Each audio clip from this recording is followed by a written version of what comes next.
pertama itu adalah Kitab Kejadian. Kitab Kejadian merupakan kitab pertama dalam Perjanjian Lama.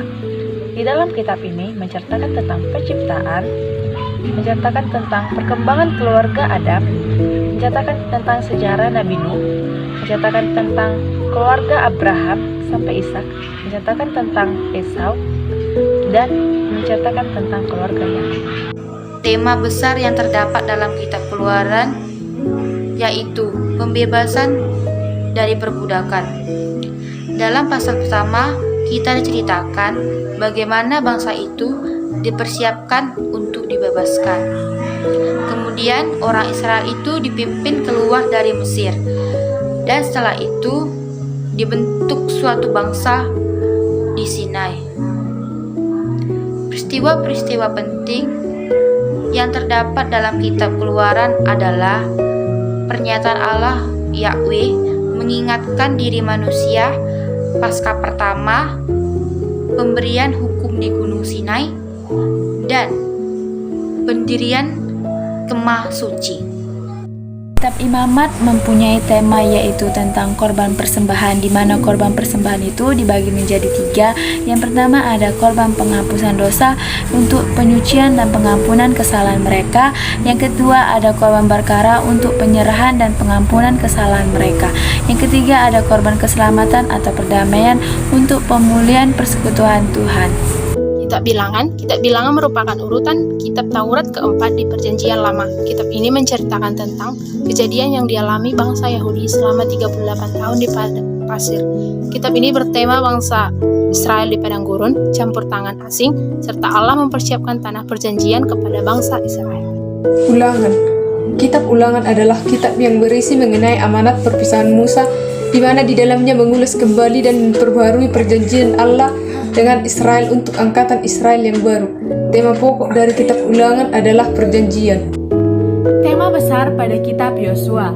Menurut tradisi Yahudi, penulis sebagian besar kitab ini adalah Yosua sendiri. Kitab ini mengkisahkan sejarah Israel mulai dari kematian Musa, penaklukan Kanaan sampai kepada kematian Yosua. Besar kitab Hakim-Hakim. Yang pertama ialah ketidaktaatan dan kemurtatan bangsa Israel diperkenalkan. Yang kedua ialah sejarah penindasan bangsa Israel dan pembebasan oleh hakim-hakim. Yang ketiga ialah berbagai ilustrasi mengenai kerusakan moral, sosial, dan budaya yang ada di Israel. Kitab Rut. Kebaikan adalah pencurahan cinta. Semua orang dalam kitab ini menunjukkan jenis cinta yang tidak mementingkan diri terhadap orang lain yang Allah harapkan dari pengikutnya. Kehormatan yang tinggi juga mendominasi kitab ini. Rut adalah seorang perempuan yang rajin dan juga sopan santun. Tema-tema dalam kitab Rut memberikan keunikan tersendiri dengan alur cerita kematian anak-anak Naomi yang mengisahkan Rut memilih Allah Naomi, dan akhirnya menikah dengan penebus Boas yang pada akhirnya terjalin cerita dalam silsilah Daud hingga kepada Yesus Kristus adalah penebus dosa umat manusia. Dari kisah 1 Samuel, zaman hakim-hakim kepada zaman raja-raja, yang penting dia dibawa baik raja maupun Israel hidup di bawah kedaulatan Allah. Garis besar dalam 2 Samuel yaitu yang pertama keberhasilan politik Daud, yang kedua keberhasilan rohani Daud, yang ketiga keberhasilan militer Daud. Kitab 1 Raja-Raja. Kitab ini adalah lanjutan dari kitab Samuel. Tema dari kitab ini adalah di mana Allah memberkati raja dan bangsa ketika mereka memegang teguh atas perjanjiannya. Sejarah dari kitab ini adalah raja-raja bangsa Israel. Sejarah itu terbagi menjadi 3. Yang pertama, wafatnya Raja Daud. Yang kedua, pemerintahan Raja Salomo. Yang ketiga, perpecahan bangsa Israel menjadi kerajaan utara dan kerajaan selatan. Tema besar yang terdapat dalam kitab 2 Raja-Raja, yaitu penggenapan dalam perjanjian baru. Dalam 2 Raja-Raja menunjukkan dengan jelas dosa dan ketidaksetiaan para raja Yehuda, yaitu keturunan Daud, mengakibatkan pembinasaan Yerusalem dan kerajaan. Pembagian pasalnya adalah sebagai berikut: masa pemerintah Salomo, kerajaan terpisah, dan kerajaan Yehuda sampai pembuangan. 1 Tawarit mempunyai tema yaitu tentang orang Yehuda, di mana khususnya tentang Raja Daud sampai peristiwa pembuangan orang Yahudi ke Babel dan beberapa orang keturunan lagi setelah pembuangan itu. Yang kedua juga ada tentang suku-suku Israel. Yang ketiga ada juga tentang kepala keluarga di Yerusalem sesudah kembali dari pembuangan. Yang keempat juga ada tentang dari Adam sampai dengan Israel.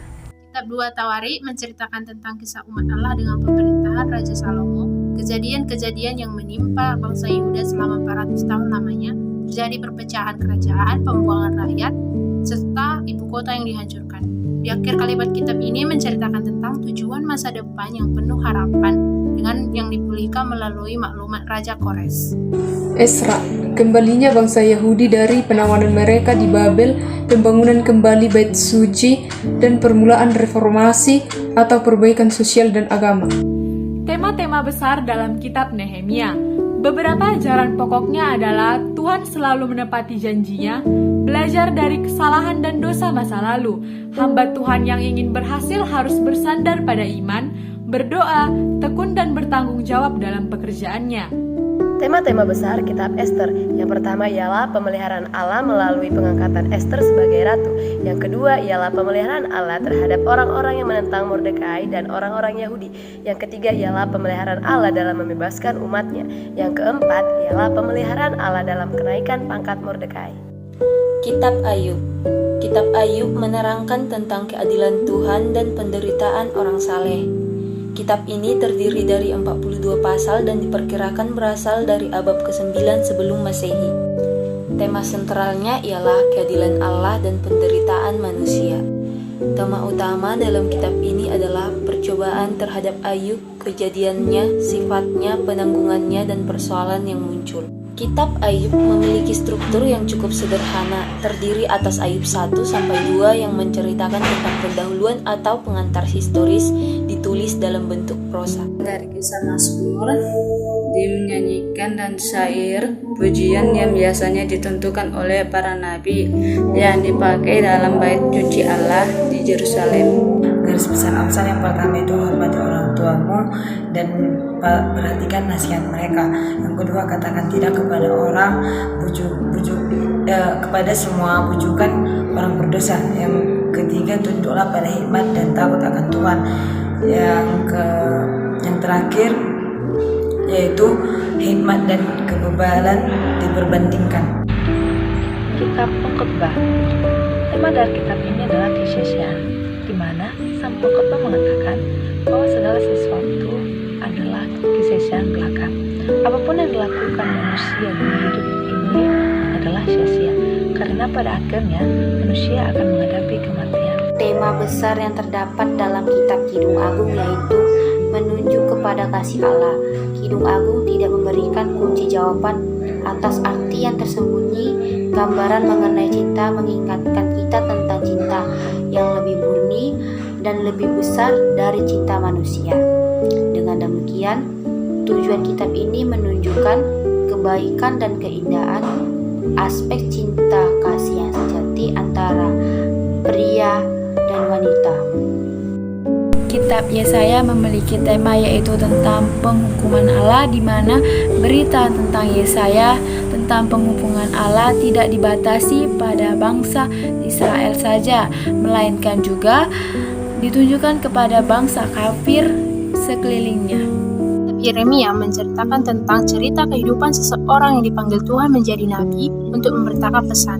Kitab ini bertema tentang penugasan dan panggilan Yeremia, peranan Yeremia sebagai penjaga, firman nubuat Yeremia kepada Yehuda, serta firman nubuat Yeremia kepada bangsa Mesir, Filistia, Moab, Amon, Edom.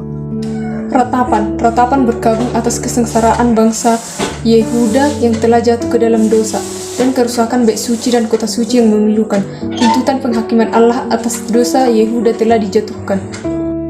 Tema besar dalam kitab Yeskiel. Ada 3 ajaran pada kitab ini, yaitu mengenai Allah, manusia, dan bangsa. Yeskiel memberikan pengertian baru tentang sifat Allah, yaitu Allah yang dekat kepada manusia dalam hidup dan sekaligus Allah yang transenden. Dalam hal manusia, Yeskiel menekankan tanggung jawab perorangan. Terhadap bangsa, Yeskiel mengajarkan bahwa sifat kekudusan Allah merupakan jaminan akan pemulihan Israel. Garis besar kitab Daniel yang pertama ialah latar belakang dari Daniel. Yang kedua ialah pesan Daniel tentang kedaulatan Allah terhadap bangsa-bangsa. Yang ketiga ialah berbagai penglihatan Daniel terhadap bangsa Israel. Kitab Hosea. Tujuan Hosea memberitahukan kepada Israel bahwa mereka harus menyesali perbuatan mereka dan kembali kepada Tuhan. Dia menunjukkan bahwa Allah bangsa Israel merupakan Allah yang sabar dan pengasih yang mengingat janjinya kepada orang yang beriman kepadanya. Penekanan ini ditunjukkan dalam Hosea 2 ayat 19. Dia menunjukkan bahwa Allah bangsa Israel merupakan Allah yang sabar dan pengasih yang mengingat janjinya kepada orang yang beriman kepadanya.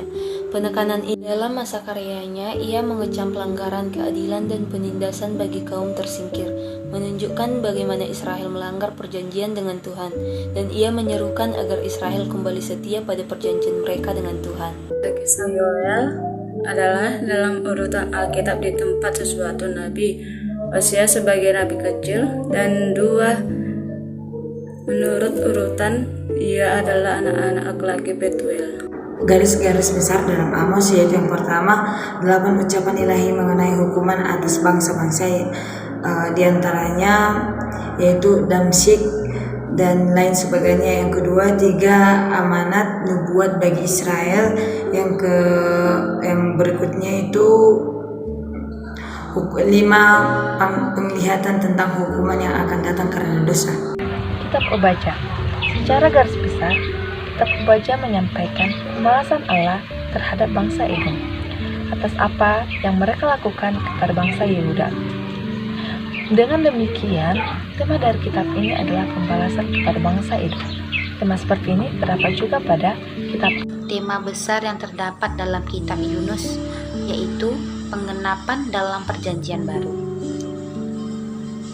Pada waktu penghakiman, orang-orang Niniwe akan bangkit bersama angkatan ini dan menghukumnya juga. Susunan kitab ini adalah panggilan Tuhan. Yang pertama, ketidaktaatan Yunus. Yang kedua, panggilan Tuhan diperbarui. Yang ketiga, kasih sayang Tuhan. Yang keempat, teguran bagi Yunus. Kitab Mika mempunyai tema itu tentang penghukuman dan pemulihan, di mana kasus pengadilan Tuhan menyampaikan pengaduannya terhadap umat Israel, mengingat mereka tentang kesetiaan dan untuk menuntut mereka bertobat dengan sungguh-sungguh. Yang kedua juga ada tentang masa kemuliaan yang akan datang.